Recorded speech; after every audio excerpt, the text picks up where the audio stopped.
ये खबर हर papa mummy के लिए जरूरी है।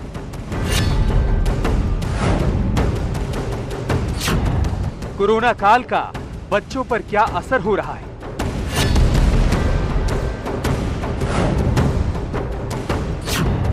क्या आपके बच्चे का व्यवहार बदला है?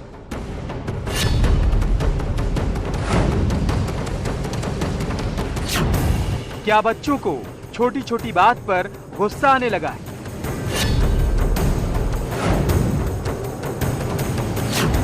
क्या मोबाइल का जुनून बच्चों के सिर चढ़कर बोल रहा है?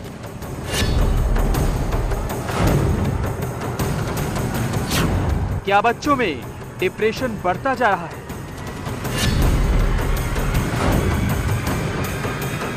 क्या बच्चे देर तक सोने के आदी हो गए हैं?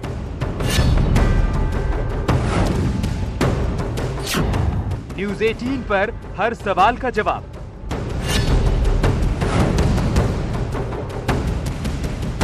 मासूमों के मेंटल हेल्थ का बुलेटिन।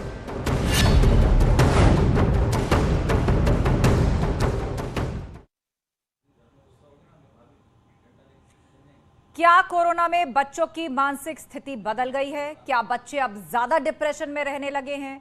ये सवाल इसलिए उठ रहे हैं कि कोरोना की तीसरी लहर कम होने के बाद जब बच्चे स्कूल गए तो कई छात्रों के स्वभाव में काफी बदलाव देखने को मिला। हंसने खेलने वाले कई बच्चों की स्थिति बदली मिली। जो बच्चे सामान्य तरीके से अपनी बात रखते थे उनमें गुस्सा देखा जाने लगा। यहां तक कि दोस्तों से बातचीत के दौरान भी उनका व्यवहार कुछ बदला हुआ नजर आया। कई छात्र तो अपने दोस्तों पर हमला तक करते दिखे। तो सवाल यह है कि कोरोना ने 2 साल में बच्चों की जिंदगी से कैसे खिलवाड़ किया है या उस पर असर डाला है, उनकी मानसिक स्थिति पर कितना असर डाला है। एक रिपोर्ट की माने तो 50% बच्चे तनाव की वजह से किसी ना किसी मानसिक बीमारी से ग्रस्त हैं।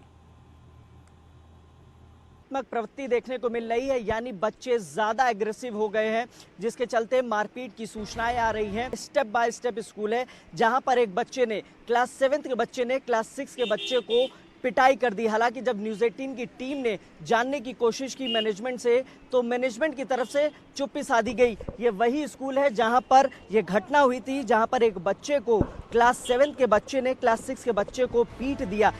स्कूल प्रबंधन खामोश है, लेकिन इस घटना से माता पिता की टेंशन बढ़ गई है। स्कूल के टीचर भी इस बात को नोटिस कर रहे हैं। कोरोना काल के बाद जैसे ही विद्यालय खुले हैं, बच्चे आए हैं विद्यालय में, बच्चों में एक अजीब चिड़चिड़ापन देखा जा रहा है। विद्यालय समय में वो पूरे समय तक नहीं बैठ पा रहे हैं, उनके बैठने में दिक्कत देखी जा रही है। विद्यालय प्रशासन द्वारा 2 शिफ्ट में भी चलाया गया, मगर बच्चों में बैठने की कैपेबिलिटीज कम आई है। लेकिन सवाल ये है कि आखिरकार बच्चों में इस तरह की प्रवृत्ति क्यों बढ़ रही है? किस बात से बच्चे चिड़चिड़े हो रहे हैं? तो कुछ बच्चे ऐसे हैं जिनके लिए समस्याएं बढ़ी हैं। जैसे एक हमने इतने टाइम में देखा है कि बच्चों ने एक रूटीन अपना बना लिया था कि 9 बजे उठ रहे हैं, 10 बजे उठ रहे हैं, 11 बजे उठ रहे हैं, रात को देर रात सो रहे हैं, मोबाइल चला रहे हैं, मोबाइल एडिक्शन बढ़ गया है, टीवी एडिक्शन बढ़ गया है, लेथार्जिक हो गए, ओबेसिटी बढ़ गई है, कुछ काम नहीं कर रहे हैं, प्रोडक्टिविटी तो रही नहीं। एक लाइफस्टाइल ऐसा बना लिया कि उस लाइफस्टाइल में उन बच्चों में सिर्फ नकारात्मकता, गुस्से, इरिटेशन, इंटॉलरेंस के अलावा कुछ नहीं। सामने लड़ाई करते हैं, जैसे माता पिता लड़ाई कर रहे हैं, या लड़ाई में पता लगा एब्यूजिव हुए, गाली वाली देनी शुरू कर दी, फादर ने गाली देनी शुरू कर दी, या हाथ उठाना शुरू कर दिया बच्चों पे या मदर पे। तो आप जाने अनजाने में बच्चों को एक मैसेज दे रहे हैं कि वॉयलेंस इज़ ऑल राइट, कि अगर आप अपसेट हैं, आप परेशान हैं, तो आप अब्यूज़ कर सकते हो। वायलेंस मेंटल भी होती है, फिजिकल भी होती है। तो आप मेंटल वायलेंस जैसे गाली देना, ये करना या खराब बातें करना। विशेषज्ञों का कहना है कि इस तरह के व्यवहार के पीछे लंबे वक्त तक मोबाइल फोन या फिर कंप्यूटर के साथ रहना भी बड़ी वजह है। कई बच्चे मोबाइल की दुनिया से दूर नहीं होना चाहते। ऐसे में दबाव देने पर उनकी मानसिक स्थिति बदल रही है। हालांकि जब इस बारे में साइकियाट्रिस्ट से बात की गई तो उनका साफ तौर पे कहना यही था कि बच्चों को कम से कम मोबाइल दिया जाए, और जब जिस दौरान उन्हें मोबाइल या लैपटॉप आदि हम दे रहे हैं उस दौरान उनकी निगरानी भी की जाए, ताकि वो गलत साइटें या गलत गेम ना खोल पाएं। उसके अंदर जो भी दिशा निर्देश जारी कर दिए गए हैं कि बच्चा कोई भी अगर ILI इन्फ्लुएंजा लाइक सिम्टम्स हो, उसको माँ बाप स्कूल ना भेजें और डॉक्टर को दिखाएं तथा उसकी जांच कराएं। और स्कूल के अंदर भी अगर किसी टीचर को या प्रिंसिपल को मालूम पड़ता है कि कोई इस तरह के लक्षण वाला बच्चा है तो उसको घर भेजें और उसकी टेस्टिंग कराना अवश्य सुनिश्चित करें। बिल्कुल सतत निगरानी रख रहे हैं। हर जो पॉजिटिव केस आ रहा है उसकी जीनोम सीक्वेंसिंग करवा रहे हैं, हर किसी की कॉन्टैक्ट ट्रेसिंग करवा रहे हैं। प्रशासन कोरोना वायरस पर नजर रखे हुए है, लेकिन सबसे ज्यादा जरूरी ये है कि माता पिता अपने बच्चों की मानसिक सेहत का ख्याल रखें। किसी भी तरह के नेगेटिव बदलाव होने पर तुरंत डॉक्टर से संपर्क करें।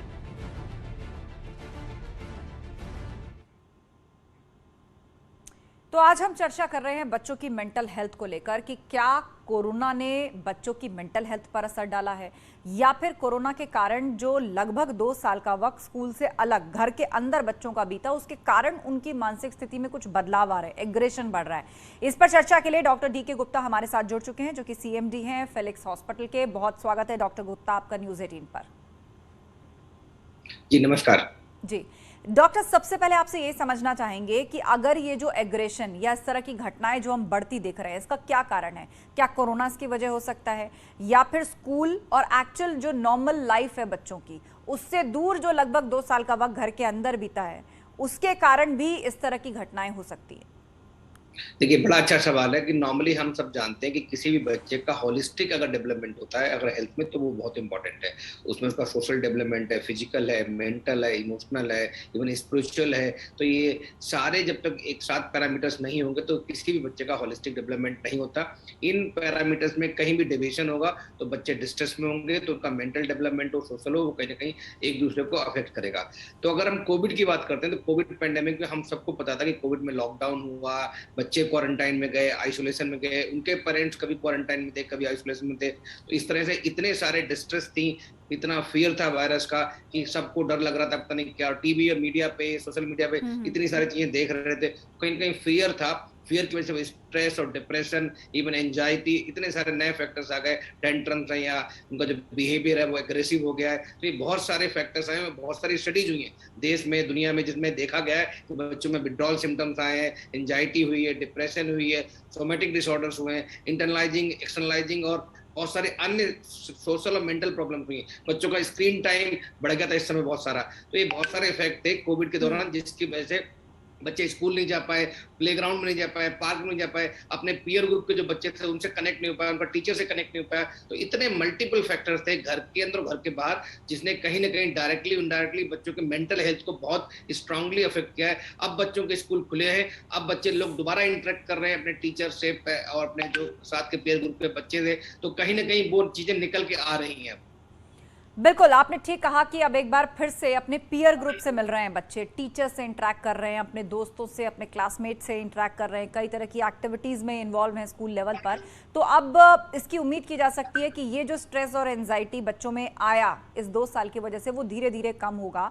बैक टू नॉर्मल जिसे कहते हैं कि एक बच्चों का जो बिहेवियर होना चाहिए उसकी तरफ वो बढ़ेंगे। लेकिन यूनेस्को की भी रिपोर्ट है, अमेरिका से CDS की भी यही रिपोर्ट है कि 50% से ज़्यादा बच्चों में एंजाइटी, डिप्रेशन, स्ट्रेस ये सब देखा जा रहा है। वैसे तो कहा जाता है कि घर ही अपने आप में पूरा इंस्टीट्यूशन होता है और पहला स्कूल घर को ही कहा जाता है। तो उस घर में लगातार 1.5 से 2 साल का ये जो वक्त बच्चों का रहा, कितनी चुनौतियां मेंटल हेल्थ के लिए रही और अब वापस स्कूल जाकर उसी लाइफ में मिक्स होना, तो ये जो ट्रांजिशन है इसको आप कैसे समझाएंगे कि इतना एग्रेशन जो बच्चों में आ रहा है? कुछ घटनाएं हमने देखी मारपीट की, छोटी छोटी बातों पर बहुत एग्रेसिवली रिएक्ट करना। तो आखिर क्या कारण आप देख रहे हैं कि घर से 1.5 साल बाद या 2 साल बाद निकलकर बच्चे अब स्कूल जा रहे हैं? देखिए, जैसे मैंने पहले ही बताया आपको, बहुत सारे फैक्टर्स थे। आइसोलेशन थी, क्वारंटाइन था, लॉकडाउन था, स्क्रीन टाइम बढ़ गया था, टीवी, मीडिया पे, हर जगह प्रिंट मीडिया, अखबार, हर जगह लोग फियर की बातें कर रहे थे, सब लोग स्ट्रेस में थे। तो कहीं ना कहीं डायरेक्ट और इनडायरेक्ट इफेक्ट था बच्चों में, जिससे एंजाइटी, डिप्रेशन, टेंट्रम और जो एग्रेशन दिख रहा है वो बच्चों में आ रहा है। लेकिन तरीका ये कि अब एक ट्रांजिशन फेज है, हमें बच्चों को हैंड होल्डिंग करनी है कि वो दोबारा एबनॉर्मल लाइफ से नियर नॉर्मल या बिल्कुल नॉर्मल लाइफ में जा पाए। उसके लिए तरीके यही है कि बच्चों में जो कोविड एप्रोप्रिएट बिहेवियर का था, जो फियर था, वो कहीं ना कहीं उसको हमें कम करना है, बताना है कि भाई मास्क लगाने से सिर्फ कोविड ही नहीं, उसके अलावा बहुत सारे ड्रॉपलेट इन्फेक्शन होते हैं, चाहे वो इन्फ्लुएंजा हो, ट्यूबरकुलोसिस हो, ऐसे बहुत सारे कोल्ड कफ हैं, उनसे बचते हैं। या हम हैंड हाइजीन करते हैं, सिर्फ कोविड नहीं बचता, जो टाइफाइड है, फूड पॉइजनिंग है और ऐसी बहुत सारी प्रीकोर रूट से जो बीमारियां होती हैं वो कहीं ना कहीं उससे बच जाती हैं। तो कहीं ना कहीं हमें जो कोविड अप्रोप्रिएट बिहेवियर है, वैक्सीनेशन है, तो कैसे प्रमोट करना है, तो बच्चों का फियर कम करना है, बच्चों को हैंड होल्डिंग करनी है, घर के अंदर करनी है, स्कूल के अंदर करनी है, पीयर ग्रुप में करनी है, सो दैट उनका जो ट्रांजिशन है वो अच्छे से हो जाए।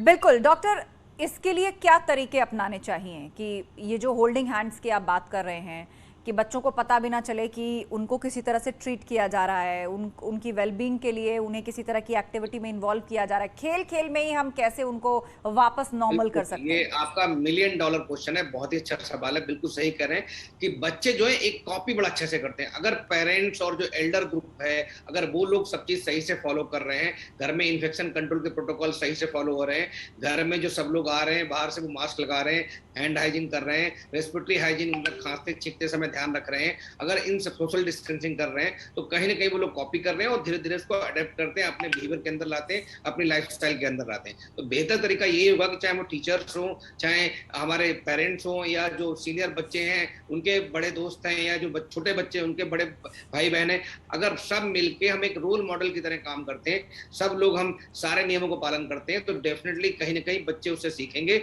Directly indirectly. और प्ले के फॉर्म में हर चीज को बच्चे खेलने के उसमें लेते हैं, गेम समझते हैं, तो अगर हम इन सबको गेम में कन्वर्ट करते हैं, प्ले में कन्वर्ट करते हैं, तो कहीं ना कहीं उसका इफेक्ट लॉन्ग टर्म होता है, सस्टेनेबल होता है, और विजुअल ऑडियो विजुअल चीजें होती हैं, तो उसका डेफिनेटली बच्चों पे लॉन्ग टर्म अच्छा इंपैक्ट आएगा। बिल्कुल, खेल खेल में उनको एक्टिविटी में इन्वॉल्व करें। पेरेंट्स या टीचर्स जो चाहते हैं कि बच्चे वैसा बिहेव करें, तो बहुत कुछ उनको खुद भी फॉलो करना होगा ताकि एक एग्जाम्पल सेट कर पाएं। और सबसे अहम बात है कि इस एंजाइटी, डिप्रेशन और स्ट्रेस को वक्त रहते बच्चों में रीड करना और उसको समझना। बहुत बहुत शुक्रिया डॉक्टर गुप्ता हमारे साथ इस चर्चा के लिए। और वक्त एक ब्रेक का है, जल्द लौटेंगे, कहीं मत जाइएगा।